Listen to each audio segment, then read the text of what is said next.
Hi guys, good evening and welcome back once again to the EdWord. I'm your host Eddie, and in tonight's video I'll be discussing what I thought of that super fun and surprisingly satisfying, I was hoping it was going to be satisfying, but it was more satisfying than I was expecting it to be, episode of the Book of Boba Fett, which dropped today on Disney+.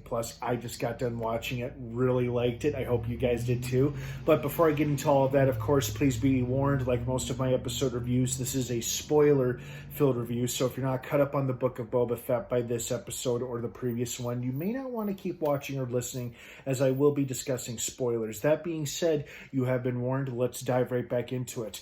First and foremost, to almost nobody's surprise, we saw the return of a beloved fan favorite character. The Mandalorian himself, Din Djarin, has returned to the small screen once again. His return was heavily teased and implied at the end of the last episode of Book of Boba Fett, when we heard the Mandalorian theme song play as the episode came to an end, implying that they needed muscle. And sure enough, by the end of this episode, Fennec has approached Din and offered him money in exchange for being muscle for Boba Fett, but then he insists being on the house right after he goes and pays a visit to a little friend. So either he's going to go off and quickly going to try to find Luke and Grogu, or he knows where they are. I'm not sure. This episode raised a few questions for me. It was great to see him, and it was great to see other returning characters like the beloved New Republic officer, Captain Carson, or Captain Teva, whatever his name is, the older bearded guy of the two Republic pilots, and how he recognized Din's voice and appearance, which was pretty funny. I also loved seeing Amy Sedaris' character return again. The funny revelation that she apparently dated a Jawa once, and that they're very furry, as she implied, whatever the hell that means. And it was cool seeing a Naboo starfighter again. It kind of made me nostalgic and wish I was back home so I could pull out my old Lego Naboo starfighter that I got years and years ago when they first came out with Lego sets for Phantom Menace, right when the movie came out. Yeah, we still have one of those. And it was great seeing him have a ship again. And I was also surprised to see that he still had the Darksaber. I thought he would have given that to Bo-Katan, or she took it from him by now. But we're probably going to see something like that in Season 3 of Mandalorian later this year. It was also great seeing the Armorer once again, the female Mandalorian Armorer. It was so great seeing her again. And it would make sense that now that he's completed his quest, he can go back and rejoin his people, or whatever is left of them, because apparently it's just her and the other guy who tried to take the saber from him, because, he wasn't wrong. It was technically a family heirloom. I recognize the name Vizsla, so I'm not surprised he challenged Din for it and almost took it. And it was also kind of weird seeing Din struggle with an increasingly heavy weapon like the Darksaber. I guess he wasn't used to the balance or the weight of the blade or something like that. But, he still got some great moves in it with it when he was in that meat locker taking on those dog-looking type people. And it was so great seeing him remember little Grogu and how he tied up his little gift to make look like his head and his ears, like little baby Grogu there. So it's just, this episode is filled with unexpected and some expected cameo appearances from some favorite characters of ours.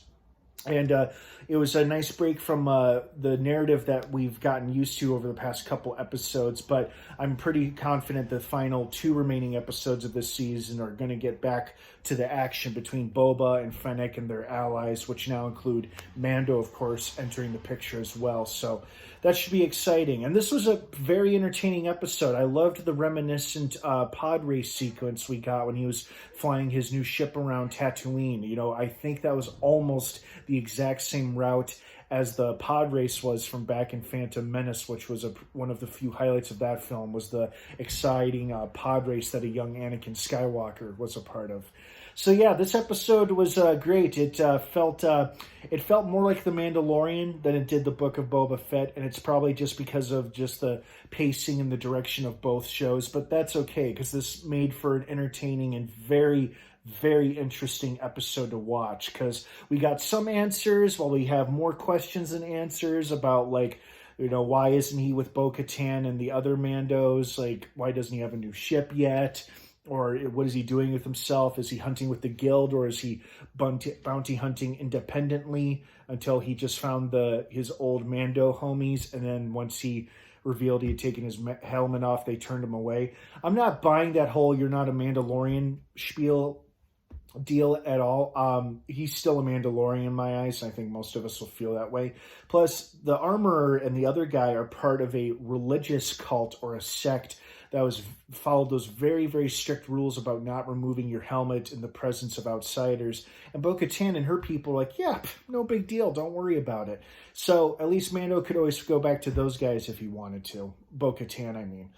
But yeah, this episode was great, and I think we saw for the first time ever in live action the planet Mandalore along with the Night of 1,000 Tears, which was the night of basically a firebombing campaign carried out by the Empire against the Mandalorians when they couldn't take the planet. They're like, well, if no, we can't have it, no one will. And then they basically exterminated the people of Mandalore, with very few surviving and escaping. So that was a great flashback sequence too. Overall, just a very entertaining episode filled with some cool creatures, some cool aliens, unexpected and expected cameo appearances by beloved fan favorite characters, and overall a pretty fun episode.